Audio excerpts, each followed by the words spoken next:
Assalamualaikum warahmatullahi wabarakatuh. Halo semuanya, perkenalkan nama saya Karissa Alivia. Saya berasal dari Prodi PGMI Unit 1 semester 3. Pada video saya kali ini, di sini saya ingin menceritakan sebuah dongeng yang berjudul Bawang Merah dan Bawang Putih. Selamat menyaksikan.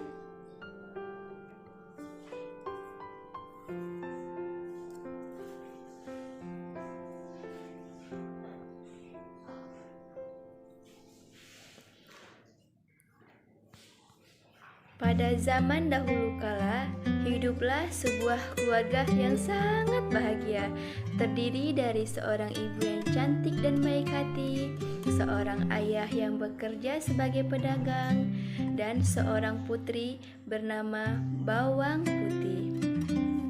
Bawang Putih memiliki sifat yang baik, jujur, dan juga sopan santun.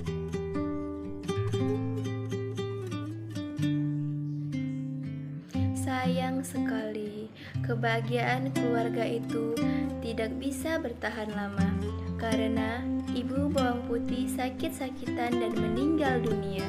Tentu saja ayah dan Bawang Putih sangat sedih dan kesepian sepeninggal ibunya tersebut.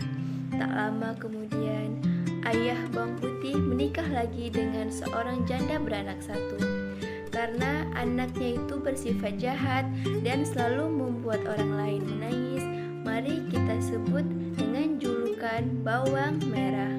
Sungguh malang nasib Bawang Putih, karena tak lama kemudian ayahnya pun meninggal dunia, dan kini semua harta kekayaan ayahnya dikuasai oleh si ibu tiri yang kejam dan kakak tirinya yang jahat. Setiap hari, Bawang Putih diperlakukan seperti seorang pembantu yang mengerjakan semua pekerjaan rumah dan melayani kebutuhan ibu tiri dan kakak tirinya itu. Dari mulai membersihkan rumah, mencuci pakaian, hingga menyiapkan makanan untuk mereka. Sementara Bawang Merah, kerjanya hanya bermalas-malasan saja. Pada suatu hari, saat Bawang Putih mencuci pakaian di sungai, tanpa diketahuinya, selendang kesayangan Bawang Merah terhanyut ke sungai. Sesampainya di rumah, Bawang Merah sangat marah karena tidak bisa menemukan selendang kesayangannya itu. Lalu ia mengusir Bawang Putih untuk mencari selendang itu dan tidak boleh pulang sebelum selendang itu ditemukan. Bawang Putih pergi mencari selendang itu. Hari sudah malam, dia masih belum menemukan selendang itu. Dan dari kejauhan, ia melihat sebuah gubuk kecil di dalam hutan, dan ternyata dihuni oleh seorang nenek yang baik hati. Nenek itu menawarkan Bawang Putih untuk beristirahat. Selamat malam, Nek. Saya ingin bertanya, apakah Nenek ada melihat selendang yang terhanyut di sungai? Kebetulan rumah Nenek dekat dengan sungai itu. Ini, Cuk. Selendangnya ada sama Nenek. Nenek menemukannya di sungai. Terima kasih banyak, Nek. Berkat Nenek, saya tidak diusir oleh kakak tiri saya. Hari demi hari pun berlalu. Nenek tersebut meminta Bawang Putih untuk tinggal bersamanya selama 1 minggu untuk mengerjakan semua pekerjaan rumah. Hari 1 minggu itu pun tiba, dan nenek tersebut memberikan penawaran kepada Bawang Putih untuk memilih antara labu yang kecil atau labu yang besar. Dan ternyata Bawang Putih memilih labu yang kecil. Terima kasih banyak ya, Nek. Akhirnya Bawang Putih pun pulang. Sesampai di rumah, Bawang Putih menceritakan semua kejadian yang dialaminya kepada ibu tiri dan kakak tirinya itu.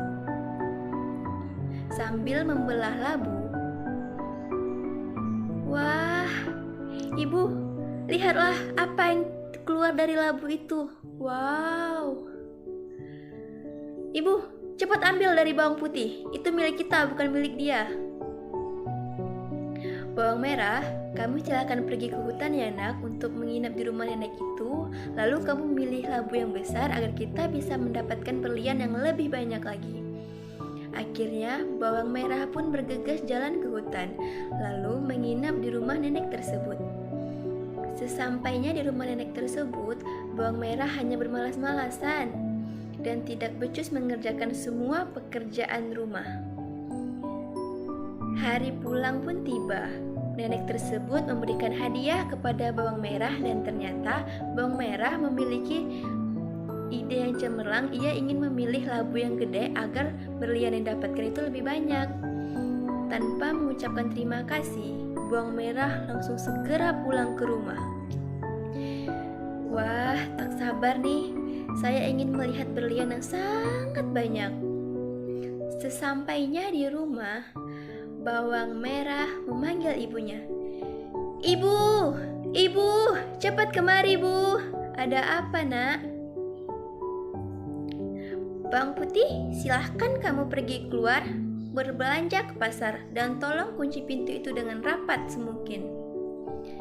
Akhirnya, bawang merah dan ibunya pun membelah labu itu. Cepat nak tarik. Oh. Ibu, apa ini? Kenapa isinya malah hewan-hewan seperti ini? Tak lama kemudian, hewan tersebut pun menggigit ibu tiri dan kakak tirinya itu. Ibu sakit! Akhirnya, mereka pun meninggal seketika dengan labu ajaib tersebut. Walaupun mereka berteriak, tidak ada yang mendengar karena mereka berpesan kepada bawang putih untuk mengunci pintu itu rapat-rapat dan ingin menikmati berlian itu hanya berdua. Namun, yang terjadi hanya sebaliknya.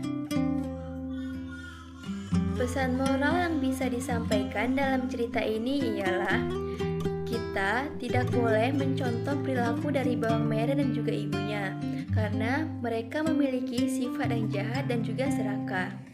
Kita harus mencontoh sikap baik dari bawang putih karena ia memiliki sifat yang sabar, jujur, dan juga baik hati. Nah, sekian cerita dongeng dari saya. Saya akhiri dengan Assalamualaikum warahmatullahi wabarakatuh. Sampai bertemu kembali teman-teman.